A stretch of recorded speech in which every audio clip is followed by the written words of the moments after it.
আসসালামু আলাইকুম, welcome to লতিফাইস kitchen. কেমন আছেন আপনারা সবাই? আশা করি অনেক ভালো আছেন। আমি দোয়া করি আপনারা ভালো থাকেন। আমিও ইনশাল্লাহ আপনাদের দোয়ায় আল্লাহ পাকের অশেষ কৃপায় অনেক ভালো আছি। আজকে আমি আপনাদেরকে নরসিংদীর একটা ফেমাস সিমের লাবড়া করে দেখাবো। এবং লাস্টে এটাকে যে লাস্টে যে জিনিসটা আমি করব সেটাই হচ্ছে আসলে মেন এই তরকারির মধ্যে, এই লাবড়ার মধ্যে। যাই হোক, আমি এখানে একটু পেঁয়াজ আর রসুন কুচি তেলের মধ্যে দিয়ে একটু নরম করে ভেজে নিয়েছি। দেখতে পাচ্ছেন কালারটা, আমি এরকম করে নিয়েছি। তারপরে একটু গরম পানি দিয়ে এখানে আমি একটু হলুদ, একটু ধনিয়া, একটু মরিচের ফাঁকি দিচ্ছি। এখানে মশলাটা একটু কম কম করে দিতে হয়, বিশেষ করে। আর ধনিয়ার ফাঁকিটা আপনার ইচ্ছা করলে স্কিপ করতে পারেন। আমি অবশ্য দিয়েছি অল্প, বাট আপনারা চাইলে স্কিপ করতে পারেন। এখানে অনেকেই আছে ধনিয়ার ফাঁকিটা দেয় না। যাই হোক, এখানে আমি সিমগুলো দিয়ে দিলাম। আমার সিমগুলো অবশ্য ফ্রিজে রাখা, তবে এই তরকারিতে সিমগুলা বাত্তি হতে হবে, যেমন ভিতরে বিচুগুলো একদম বাত্তি বাত্তি থাকে। আমি এখানে ইংল্যান্ডে যেমন পাওয়া যায় আমি সেরকমভাবেই নিয়েছি, বাট আপনারা চেষ্টা করবেন বাত্তি নিতে। আমার এটা মোটামুটি বাত্তি ছিল, একদম কড়া ছিল না। তবে যাই হোক, তারপরে এখানে আমি সামান্য একটু ধনিয়া পাতা দিয়েছি, দিয়ে এটাকে একটু ভালোভাবে পানি ছাড়াই এটাকে আমি মশলার সাথে কষিয়ে নিচ্ছি। কষিয়ে এখন এটা নাড়াচাড়া করে নিচ্ছি। এখানে আমি জাস্ট কয়েকটা কাঁচামরিচও দিয়েছি, এবং আমি একটু ভেঙে দিয়েছি দুই একটা কাঁচামরিচ মাঝখান দিয়ে। আমার মরিচগুলো অবশ্য খুব বেশি ঝাল না।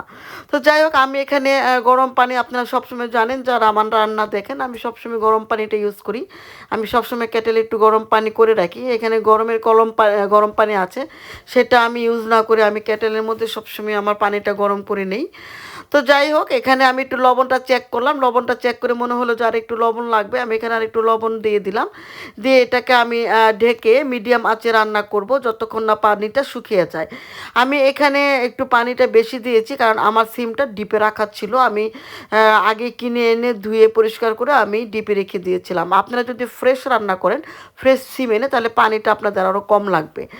হ্যাঁ, কারণ এটা যদি একদম বেশি নরম হয়ে যায়, একদম ওটা ভালো লাগবে না। কিন্তু শক্ত, একটু হালকা শক্ত থাকবে, বাট এটা একটু আবার একটু ম্যাশ করে নেবেন। যখন পানিটা শুকায় যাবে একটু ম্যাশ করবেন। ম্যাশটা এমনভাবে করা হবে যাতে আদো ভাঙা ভাঙা থাকে, পুরোপুরি একদম মিশিয়ে ফেলবেন না।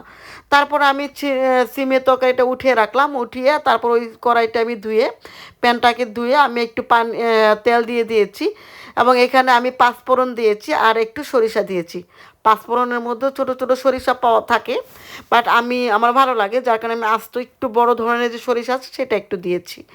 তো এটা দিয়ে একটু নাড়াচাড়া করে, এবং এইটাই হচ্ছে এই তরকারিটার মেন জিনিস, যেটা তাড়কা বলে। আমরা বলি বাগার দেয়া, অনেকে বলে তাড়কা করা, অনেকে হচ্ছে ফোড়ন দেওয়া বলে।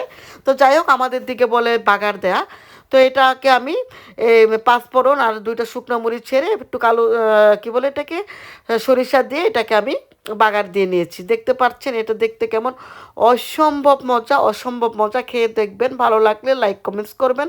ভালো থাকবেন, আসসালামু আলাইকুম।